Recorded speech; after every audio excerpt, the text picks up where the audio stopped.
Some Ford V8s get all the glory. The 351 Windsor, the Boss 302, the almighty 460. But what if I told you that the Windsor family, yes, including the legendary Boss 302 and 351, wouldn't exist at all if it weren't for one scrappy little small block that paves the way? Howdy folks, Ed here, and that's right, today we're talking about the classic Ford 289 Windsor V8. Nothing says timeless Ford muscle like the rumble of a 289 tucked into a 60s pony car. But this compact small block didn't just power the first Mustangs, it set the stage for an entire era of Ford V8 performance. It proved that big performance doesn't always need big cubes, and it laid the groundwork for every iconic Ford small block that followed. It even powered legends like the Shelby GT350 and AC Cobra. If you're aiming for mid-60s authenticity, the 289 is pure gold. Now, I know what some of you are thinking. Ed, the 289 never found its way into a Bullnose truck, so why are you even talking about it on your channel? And that's a fair point, but here's the twist. The 289 is a direct ancestor of the 302 and 351 Windsor, both of which did call the Bullnose F-Series and Broncos home, and it set the foundation for Ford's entire small block legacy. Plus, if you're hunting for a fun, lightweight, high-revving swap for an F100 or F150 project, a beefed-up 289 might just be the perfect vintage Ford guy choice.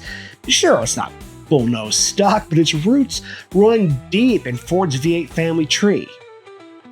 And that's worth talking about. Hello.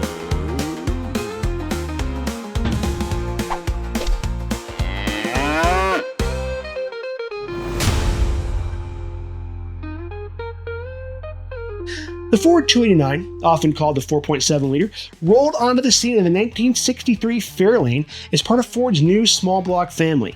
The 289 wasn't Ford's first small block V8, but it was the first one that really mattered. Back in '62, Ford introduced the 221. Tiny, low on power, and barely enough to get a Fairlane moving. Then came the 260, which gained some respect for being the first V8 in the Mustang and early Shelby Cobras, but neither of those really set the world on fire. Then came the 289, the first small block to get Ford's now legendary 4-inch bore. That change gave it room to breathe, rev, and perform, turning it into the foundation for Ford's small block dominance for the next 3 decades. By the time the Mustang launched in mid-1964, the 289 was positioned to power Ford's soon-to-be iconic pony car, catapulting it to fame almost overnight. Back then, folks were used to the idea that more displacement automatically meant more power. The 289 helped to flip that script by proving that a smaller, higher-revving V8 could compete with and even, sometimes, outperform bigger, heavier engines from Ford and its rivals. At the time, larger V8s like the Chevy 327, Pontiac 326, and even Ford's own 352 and 390 FE big blocks were the go-to options for muscle cars and performance builds. But the 289's lighter weight and high revving nature allowed it to hold its own against these bigger engines. It wasn't just a great engine on its own, it laid the groundwork for the 302 and the 351 Windsor, proving that Ford's small block design was viable for decades. Without the success of the 289, we may have never seen legendary engines like the Boss 302, high-performance 351 Windsor variants. Now, Ford did make another so-called small block later, the 255, but that one was a smog-choked, low-power economy engine from the 80s that doesn't even really belong in the same conversation. As a matter of fact, it's one of Ford's forgotten engines, and I covered that whole mess in another video if you want to see how things got before Ford got their act together. If there's one car that cemented the 289's legend, it is the original Ford Mustang. Sure, the earliest Mustang variants also offered the 260, but it didn't take long for the 289 to steal the spotlight. By 1965, the Mustang 289 was on its way to becoming a household name, especially with options like the high-performance 289, often called the Hypo or K-Code. Rated around 271 horsepower from the factory, but criminally underrated if you ask a lot of folks, this version featured solid lifters, a hotter cam, and beefier internals that allowed it to rev higher and deliver more punch. The 289 did more than just move the Mustang off dealer lots. It turned it into an American phenomenon. Carroll Shelby took the 289 worked his magic and birthed the Shelby GT350, which took the racing world by storm. But here's where things get a little interesting. While Shelby's 289 powered ponies were dominating, many believed that those 289s weren't exactly off-the-shelf Ford engines.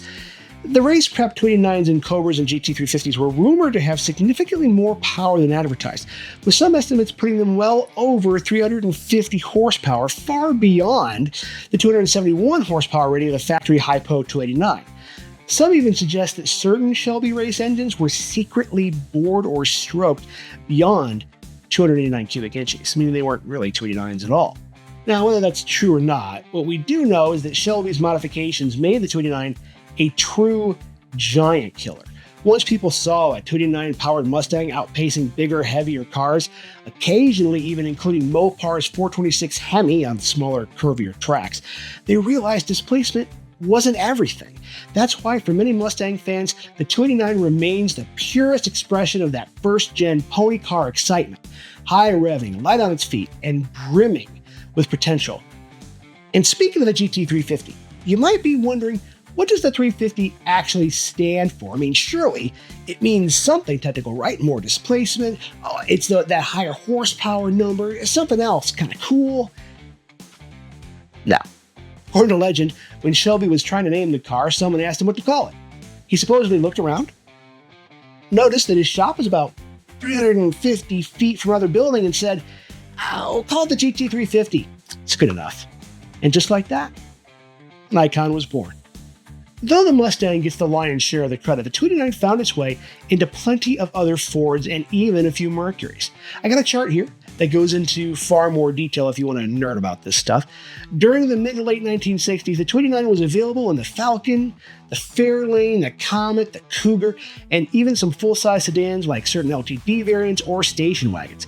In each of these vehicles, the 289 proved to be a flexible platform, just enough torque to make day-to-day driving a breeze, but rev-happy enough to keep gearheads smiling on track days. Ford used it in so many platforms because it hit the sweet spot. Decent power, manageable size, and reliability. For folks who wanted a family car on the weekdays and a surprise hero at the stoplight on weekends, the 289 was just about perfect. Even now, when you come across a vintage Falcon or Cougar, a 289 under the hood is a big plus, both for nostalgia and for performance. Like any engine produced over several years, the 289 went through a few noteworthy evolutions. Early 289s used a 5-bolt bell housing pattern from 1963 through part of 1965, and then Ford switched to a sturdier 6-bolt pattern for the remainder of its production life. This little detail is especially important if you're hunting for a period-correct 289 for your restoration project. Knowing which bell housing pattern your car needs can spare you a ton of headaches. Compression ratios also changed over time, ranging from about 9.0 to 1 up to 10.0 to 1 or higher in the Hypo variants. Emission standards started nibbling away at compression in the later 60s, just like all the engines of that era, though the 289 never got hammered quite as hard as some of Ford's bigger engines did in the 70s. Most 289s used a cast iron block and heads with a bore of 4 inches and a stroke of 2.87 inches, getting that 289 cube total. Thanks to that relatively short stroke, the 289 was a rev-loving engine that could wind out higher than many of its larger displacement counterparts. The firing order is the classic Ford small block sequence 154, 26, 378, and it typically holds around 5 quarts of oil, though it's wise to double-check the pan size if you're building one up for performance. In terms of dimensions, the 289 measured roughly 29 inches long, 24 inches wide, and 27 inches high, making it a compact yet powerful V8 that fit easily into a variety of Ford platforms. Weight-wise, the 289 tipped the scales at around 460 pounds with iron heads. It's relatively lightweight compared to Ford's FD big blocks, which would often come in well over 600 pounds. Horsepower and torque varied across different 289 variants. The standard 2-barrel models made around 195 horsepower and 258 pound-feet of torque, while the 4-barrel versions bumped that up to 225 horsepower and 305 pound-feet. The high-performance K-Code 289 came in at a factory-rated 271 and 312 pound-feet of torque, though real-world numbers often suggested it was making closer to 300 horsepower or more, especially in Shelby applications. Although the standard 289 crank and rods were cast, they were robust enough for almost all street builds. If you're aiming to push the power envelope, upgrades like forged pistons, rods, or even a stroker kit can transform the 289 into an absolute screamer. The 289 can be stroked to 331 cubic inches, making it a favorite for builders who want extra displacement while keeping the high revving characteristics. Swapping to aluminum heads can also shave weight and unlock better flow, pushing the power output well beyond factory numbers.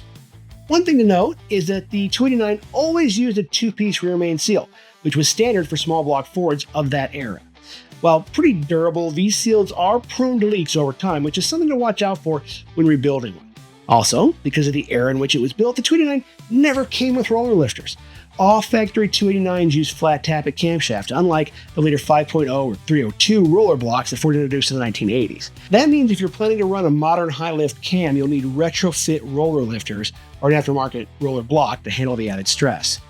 When people talk about Ford small blocks, the 302 and 351 Windsor often dominate the conversation. A lot of folks ask, why not just swap in a 302 or 351 Windsor if I want more displacement? And if you're after raw power, by all means, bigger is typically better. But remember, those engines exist largely because the 289 laid the groundwork. Starting in 1968, Ford began phasing in the 302, which shares the same 4-inch bore, but stretches the stroke to 3 inches for a bit more displacement. That small difference gave the 302 some extra torque. But many purists argue that the 289's shorter stroke makes it more rev-happy and ideal for period-correct lightweight builds that thrive on higher RPMs. Then, of course, there's the 351 Windsor, which took the basic small block architecture and bulked it up. Great for folks who want more displacement in the same general block design, but if you're restoring a 65 Mustang or a mid-60s Falcon, dropping a 351 means you're straying a bit from authentic. And you can't talk about 289 without mentioning the holy grail of matching numbers in the restoration world. If your Mustang or Falcon left the factory with a 289, swapping the 302 or 351 might not feel right if you're trying to preserve that historical value. Many collectors see the 289 as a stamp of authenticity, especially if it's the high-po variant. Even standard 289 powered Mustangs fetch strong prices because the 289 is so integral to what the Mustang stood for in the 60s. Now, that being said, if you do stumble across a car that's missing its original engine, dropping in a clean, rebuilt 289 from the correct era is still a fantastic choice. It'll keep the spirit of the build intact, and you won't have to worry about engine bay fitment or hooking up transmissions and drivetrains that might need heavy modification to play nicely with a different engine. Swapping a 289 into an older project that originally had a straight 6 or even an earlier Ford small block is also straightforward. Mounts, transmissions, and exhaust paths are often very similar. And while the 289 might not post 460 level torque numbers, it's a nimble, rev-happy engine that gives you an entirely different driving experience. There's a reason that Shelby used the 289 in the original GT350 and Cobra. Less weight, balanced handling, and plenty of power to get you in trouble if you're not careful.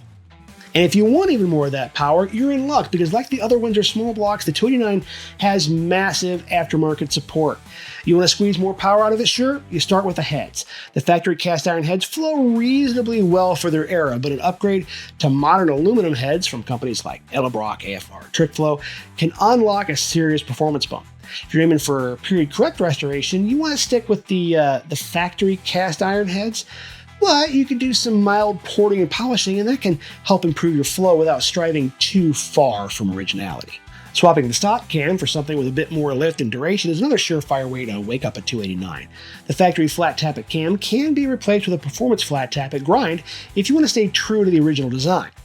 But if you're not worried about authenticity, a retrofit roller cam will reduce friction, improve efficiency, and allow for more aggressive tuning. As in every case like this, just be mindful of your valve springs, push rods, and rocker arms to keep everything in harmony. If more displacement is what you're after, stroker kits can push the 289 well past its factory limits. The most common stroker setup increases displacement to 331 cubic inches, which is achieved by swapping in a 3.25-inch stroke crankshaft, which is compared to the stock 2.87-inch stroke, along with custom pistons and rods. A 347 stroker kit is another option, but if you're going that deep, most folks prefer to start with a 302 instead. They have the same deck height, but more internal wall thickness. They're also easier to come by, and the later blocks have roller cam ready lifter valleys. So if you're not trying to stay period correct and you want those extra cubes, probably starting with a bigger platform to begin with is a better choice. But if you want to stick with the 289, a mild overbore of 30 over gets you 292 cubic inches. Anything beyond 40 or 60 over is risky, as the 289 cylinder walls are thinner than later 302 blocks. Most 289s come from the factory with carburetors, and a properly tuned 4-barrel Holley, Edelbrock, or Autolite 4100 can still deliver great performance. But if you're looking for modern drivability, EFI conversion kits are hard to beat, like Holley Sniper, Phytech, or Edelbrock ProFlow 4. They make the swap simple. These systems offer better cold starts, fuel efficiency, and throttle response, and they all kind of keep that classic small block look. Converting to electronic ignition, like a Pertonix igniter or MSD ready-to-run distributor, eliminates the headaches of points ignition and provides a hotter, more reliable spark. If you want smoother acceleration and a better combustion at high RPM, that is a must-do. And for exhaust, the factory cast manifolds are fine for restorations, but long tube headers offer the best gains if originality isn't really your concern. A properly tuned dual exhaust with an X-pipe or H-pipe can make a noticeable difference in both power and sound. So as Carroll Shelby was well aware, with the right upgrades, a warmed-up 289 can easily push past 350 horsepower, and you'd be surprised how many folks with bigger engines start sweating a little bit when a high-revving 289 lines up next to them at the strip. Most period 289s are paired with 3-speed or 4-speed manual transmissions like the top loader, which is legendary in its own right. Automatics such as the C4 were also popular in the day. If you're building a cruiser or daily driver, a C4 behind a mild 289 can be a wonderful setup. It's simple, robust, and easier on your left leg than a stick shift in traffic. And if you're after a more modern driving experience, swapping in a 5-speed manual like a T5 or even a modern overdrive automatic can give you lower cruising RPMs and better fuel economy without sacrificing the engine's character. Talking about transmissions, keep in mind that if your 289 dates back to the 5-bolt bell housing days, you're going to have an adapter or a different bell housing altogether to mate it to a certain transmissions. This isn't a big hurdle for most builders, just something to note before you pull the trigger on a bunch of parts. Why does the 289 still hold a special place in Ford enthusiasts' hearts? Because it changed the game. It gave rise to the Mustang, helped Ford dominate racing in the mid-60s, and established a blueprint for small block performance that would evolve into the 302, 351W, and beyond. It proved you didn't need 400 plus cubic inches to shake up the muscle car world, and it wasn't just about raw horsepower. It was about balance, handling, and that unmistakable high rev scream. Even with all the technology we have today, there is a timeless joy in building or driving a 289 powered car. The sound, the feel, and the history all come together to remind you that sometimes the original formula just works. In a world full of LS swaps and modern coyotes, the 289 stands its ground as a piece of American automotive DNA that still turns heads. From the earliest hypo versions to the everyday runners that powered families across the country, the 289 delivered a perfect blend of efficiency, power, and old school thrill. And if you're building a 60s Ford, be it a Mustang, Falcon, or anything in between, there's no question that the 289 is a rock-solid choice for a period-correct, grin-inducing driving experience.